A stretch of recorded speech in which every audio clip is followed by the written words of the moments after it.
Dear students, good morning. Today I am going to discuss about the powers and functions of the President of India. The President of India enjoys several powers and functions. The powers and functions of President of India is classified in 5 categories. Number 1, executive powers. Number 2, legislative powers. Number 3, financial powers. Number 4, judicial powers. And number 5, emergency powers. আমার ছাত্র ছাত্রীসকল, মই আজি ভাৰতৰ ৰাষ্ট্ৰপতিৰ প্ৰধান ক্ষমতা আৰু কাৰ্যাৱলী সম্পৰ্কে আলোচনা কৰিম। আমি জানো যে ভাৰতৰ ৰাষ্ট্ৰপতিয়ে যথেষ্ট সংখ্যক ক্ষমতা আৰু কাৰ্যাৱলী উপভোগ কৰে আৰু ৰাষ্ট্ৰপতিৰ এই ক্ষমতা আৰু কাৰ্যাৱলীক 5টা ভাগত ভাগ কৰিব পাৰি। এটা হৈছে কাৰ্যপালিকা ক্ষমতা, নাম্বাৰ 2 নম্বৰ হৈছে বিধায়িনী ক্ষমতা, 3 নম্বৰ অৰ্থনৈতিক ক্ষমতা, 4 নম্বৰ ন্যায়িক ক্ষমতা আৰু 5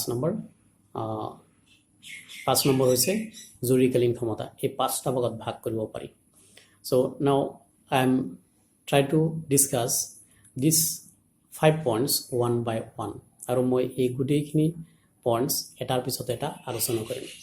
Our first discussion point is the executive power. আমাৰ আলোচনাৰ প্ৰথম বিষয়টো হৈছে কি কাৰ্যপালিকা ক্ষমতা। The president is the supreme executive authority in the country. The president exercises the powers as vested upon him by Article 53. যে ভারতের রাষ্ট্রপতির কার্যপালিকার ক্ষমতা। ভারতের রাষ্ট্রপতি হৈছে ৰাষ্ট্ৰৰ মুখ্য কাৰ্যপালক। ভাৰতীয় সংবিধানৰ আৰ্টিকল 53ৰ জৰিয়তে যিমানবিলাক ক্ষমতা আৰু দায়িত্ব ৰাষ্ট্ৰপতিক অৰ্পণ কৰা হৈছে, এই গোটেইবিলাক কাৰ্যক্ষমতা ৰাষ্ট্ৰপতিয়ে সম্পাদন কৰে। So for your better understanding, I classified the executive powers of president in 6 categories. মই তোমালোকৰ সুবিধাৰ্থে বুজিবলৈ সুবিধা হোৱাৰ বাবে ৰাষ্ট্ৰপতিৰ কাৰ্যপালিকাৰ ক্ষমতাক মই 6টা ভাগত ভাগ কৰিছোঁ। ইয়াৰ এটা হৈছে first one is administrative powers. The administration of the country is carried on in the name of the president. All important decisions are taken in the name of the president. The president formulates the rules whereby the work of the government is conducted. ভাৰতৰ ৰাষ্ট্ৰপতিৰ প্ৰথম কাৰ্যপালিকা ক্ষমতাটো হৈছে প্ৰশাসনীয় ক্ষমতা। অৰ্থাৎ দেশৰ যিমানবিলাক প্ৰশাসনীয় কাৰ্য আছে, এই গোটেইবিলাক প্ৰশাসনীয় কাৰ্য ৰাষ্ট্ৰপতিৰ নামতেই পৰিচালনা কৰা হয়। দেশত যিমানবিলাক গুৰুত্বপূৰ্ণ সিদ্ধান্ত লোৱা হয়, এই গোটেইবিলাক সিদ্ধান্ত ৰাষ্ট্ৰপতিৰ নামতেই লোৱা হয়। ইয়াৰ উপৰিও ৰাষ্ট্ৰপতি কি কৰে, চৰকাৰ পৰিচালনা কৰাৰ বাবে গুৰুত্বপূৰ্ণ নীতিসমূহ প্ৰস্তুত কৰে আৰু এই নীতিসমূহৰ ভিত্তিতে চৰকাৰ পৰিচালনা কৰা হয়। Next number is the formation of government.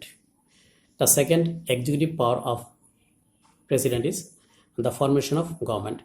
The president appoints the leader of the majority party in the Lok Sabha as prime minister. The president appoints other ministers on the advice of the prime minister. The ministers remain in office. The council of ministers remain in office during the pleasure of the president. The president may also dismiss a minister. তো ভাৰতৰ ৰাষ্ট্ৰপতিৰ দ্বিতীয়টো কাৰ্যপালিকা ক্ষমতা হৈছে যে চৰকাৰ গঠন কৰাৰ ক্ষমতা। অৰ্থাৎ ৰাষ্ট্ৰপতিয়ে লোকসভাৰ সংখ্যাগৰিষ্ঠ দলৰ নেতাজনক প্ৰধানমন্ত্ৰী হিচাপে নিয়োগ কৰে আৰু প্ৰধানমন্ত্ৰীৰ পৰামৰ্শ মতে মন্ত্ৰী পৰিষদৰ অন্যান্য সদস্যসকলক নিয়োগ কৰে। মন্ত্ৰী পৰিষদৰ সদস্যসকল ৰাষ্ট্ৰপতিৰ আস্থা বা বিশ্বাসৰ ওপৰতে তেওঁলোক কাৰ্য সম্পাদন কৰিব পাৰে। অৰ্থাৎ ৰাষ্ট্ৰপতি যদি কোনো মন্ত্ৰীৰ ওপৰত অসন্তুষ্ট হয়, তেন্তে সেইজন মন্ত্ৰীয়ে কি কৰিব লাগে, পদত্যাগ কৰিব লাগে। ইয়াৰ উপৰিও ৰাষ্ট্ৰপতিয়ে ইচ্ছা কৰিলে যিকোনো মন্ত্ৰীক পদৰ পৰা অব্যাহতি দিব পাৰে। Next number is appointment making power. Next executive power of the president is appointment making power. The president make all the important appointments. That means all important appointments are made by the president. The president appoints the auditors, the attorney general, controller and auditor general, again the chairman and members of Union Public Service Commission, then election commissioner, finance commissioner or finance commission, and the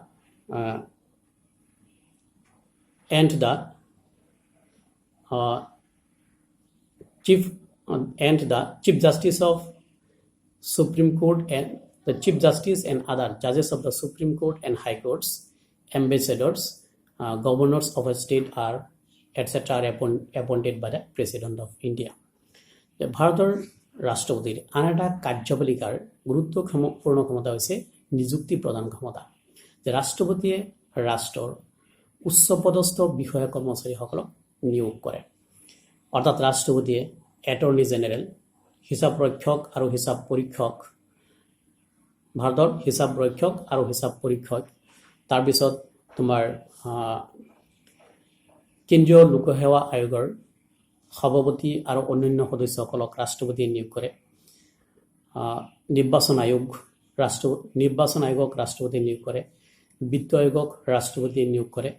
ইয়াৰ উপৰিও উচ্চ আৰু উচ্চতম ন্যায়ালয়ৰ মুখ্য বিচাৰপতি আৰু অন্যান্য বিচাৰপতিসকলক নিয়োগ কৰে। আৰু ৰাষ্ট্ৰদূত আৰু ৰাজ্যৰ ৰাজ্যপালসকলক ৰাষ্ট্ৰপতিয়ে নিয়োগ কৰে। গতিকে দেখা গৈছে যে নিযুক্তিৰ ক্ষেত্ৰত ৰাষ্ট্ৰপতিয়ে এক গুৰুত্বপূৰ্ণ ভূমিকা পালন কৰে। Next number is administration of union territories. The president is the administrator of the president administer the union territories. For this, the president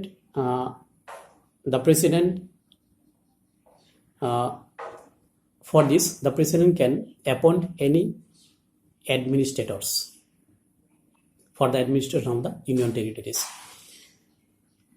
The administrator are responsible for the administration of the union territories.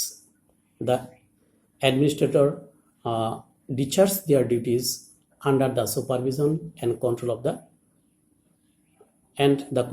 the President of India. মৰমৰ ছাত্ৰ ছাত্ৰীসকল, যে ভাৰতৰ ৰাষ্ট্ৰপতিৰ কাৰ্যপালিকাৰ আন এটা গুৰুত্বপূৰ্ণ কাৰ্য হৈছে যে তেওঁ কেন্দ্ৰীয় শাসিত অঞ্চলৰ শাসক। কেন্দ্ৰীয় শাসিত অঞ্চলৰ শাসক হিচাপে ৰাষ্ট্ৰপতি নিজে নাইবা কেন্দ্ৰীয় অঞ্চলসমূহ শাসন কৰাৰ কাৰণে প্ৰশাসক নিয়োগ কৰিব পাৰে। আৰু এই প্ৰশাসকসকল কেন্দ্ৰীয় অঞ্চলৰ শাসন কাৰ্য পৰিচালনা কৰাৰ বাবে দায়ী। কেন্দ্ৰীয় শাসিত অঞ্চলৰ প্ৰশাসকসকলে ৰাষ্ট্ৰপতিৰ নিৰ্দেশ আৰু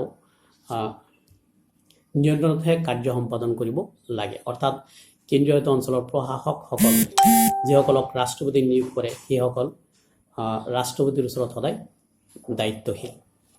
Next number is the Supreme Commander of Defense Forces. The President of India is the Supreme Commander of Defense Forces. The President appoints the Chief of Army, Navy and Air Forces. The President is the head of the National Defense Committee. ভাৰতৰ ৰাষ্ট্ৰপতিৰ আন এটা গুৰুত্বপূৰ্ণ ক্ষমতা হৈছে যে ৰাষ্ট্ৰপতি হৈছে ৰাষ্ট্ৰৰ প্ৰতিৰক্ষা বিভাগৰ সৰ্বাধিনায়ক। আমি জানো যে ভাৰতৰ প্ৰতিৰক্ষা বিভাগত 3 প্ৰকাৰৰ প্ৰতিৰক্ষা বাহিনী থাকে বা 3 প্ৰকাৰৰ সামৰিক বাহিনী দেখিবলৈ পোৱা যায়। ইয়াৰ এটা হৈছে স্থল বাহিনী, বায়ু বাহিনী আৰু জল বাহিনী। এই 3টা বাহিনীৰ অৰ্থাৎ স্থল, জল আৰু বায়ু বাহিনীৰ সেনাপতিসকলক বা সেনাধ্যক্ষসকলক ৰাষ্ট্ৰপতিয়ে নিয়োগ কৰে। ইয়াৰ উপৰিও ৰাষ্ট্ৰপতি হৈছে ৰাষ্ট্ৰীয় নিৰাপত্তা কমিটিৰ প্ৰধান অৰ্থাৎ মুৰব্বী। Next number is the foreign affairs. As the head of the state, the president receives the ambassadors and diplomatic representatives from the foreign states, and the President of India appoints India's ambassadors and diplomatic representatives to the other countries of the world. Again, the president also negotiates treaties and declare war and conclude peace. যে ভাৰতৰ ৰাষ্ট্ৰপতিৰ আন এটা গুৰুত্বপূৰ্ণ ক্ষমতা হৈছে যে বৈদেশিক ক্ষমতা। ৰাষ্ট্ৰপতিয়ে বিদেশী ৰাষ্ট্ৰৰ যিবিলাক কূটনৈতিক বিষয়া আৰু ৰাষ্ট্ৰদূত আছে এইসকলক গ্ৰহণ কৰে আৰু ভাৰতৰ কূটনৈতিক বিষয়া আৰু ৰাষ্ট্ৰদূতসকলক বিশ্বৰ অন্য ৰাষ্ট্ৰত নিয়োগ কৰে। ইয়াৰ উপৰিও ৰাষ্ট্ৰপতিয়ে বিশ্বৰ যিকোনো ৰাষ্ট্ৰৰ লগত শান্তি সম্পাদন আৰু চুক্তি সম্পাদন কৰিব পাৰে আৰু যিকোনো ৰাষ্ট্ৰৰ লগত যুদ্ধ ঘোষণা আৰু শান্তি প্ৰতিষ্ঠা কৰিব পাৰে। Moreover, it is the responsibility of the president to maintain a good relation with other countries of the world. ইয়াৰ উপৰিও ৰাষ্ট্ৰপতিৰ আন এটা গুৰুত্বপূৰ্ণ কাম হৈছে যে বিশ্বৰ অন্যান্য ৰাষ্ট্ৰৰ লগত এক বন্ধুত্বপূৰ্ণ সম্পৰ্ক ৰক্ষা কৰা। So this is the main powers and functions of executive powers and functions of the president of India.